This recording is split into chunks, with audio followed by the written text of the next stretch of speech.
right, there you go. You go ahead and introduce yourself. This is the Dread Pirate interview number 9 at Wittenberg WitCon number 12. Hi, my name is Bengt Gregory Brown. I am the chief designer of Grisleigh End, which is a game for 3 to 6 players. It's a game we call one of greed, backstabbing, and laughter, because the players are chasing the evidence to support them being the rightful and sole heir to the fortune of the late Baron Grisleigh, who has died intestate. And we don't care who killed him, and we don't care why. We just care that he left behind a stinking huge pile of cash, and somebody gets to take it home. Okay. So you've been in development on this game for how long? I have been working on this for about 2 years at this point, and I've been in public playtesting for just over a year. Okay. Okay. You've been moving to the different conventions and exposing yourself to the different playing levels and building different prototypes. Yes. I took this to, I think, maybe 10 cons last year. Okay. Some of those were like WitCons, game specific. Some were a bit broader, such as Cleveland Concoction and Marcon. Oh yeah. Which are broad and the include science gaming. fiction with Marcon, yeah. All right. I did take it to Origins, which is obviously all about gaming. This year I intend to hit about 16 conventions. Okay.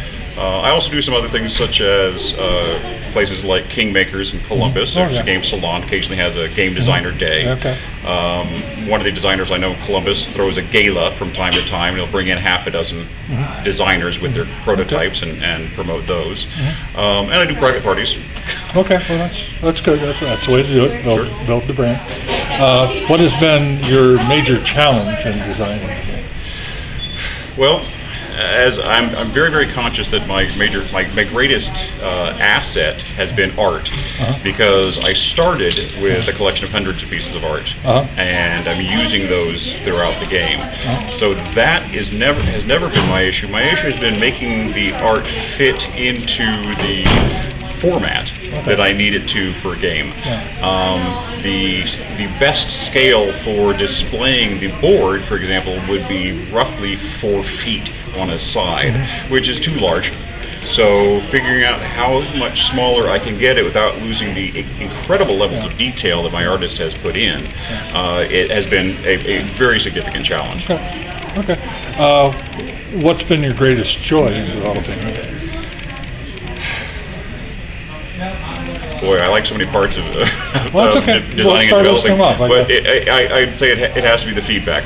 When people are laughing and calling out to each other during the game, that's it. And occasionally, and I always get positive feedback.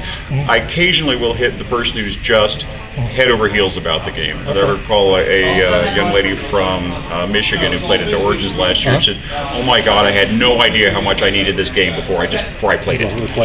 And that really just hits the designer bone. That's great. People often are asking, "Look, when is it going to be published? When can I buy it?" And that's very fulfilling. And that's what you're working on, is when they can buy it. Trying to make it available. Okay, that's good. And you have a Kickstarter you're talking about that you're in development of. Yes. The tentative calendar time for that right now is this time next year, basically. Okay, well, that's fine. Got to start with a plan. Spring 2016. There you go.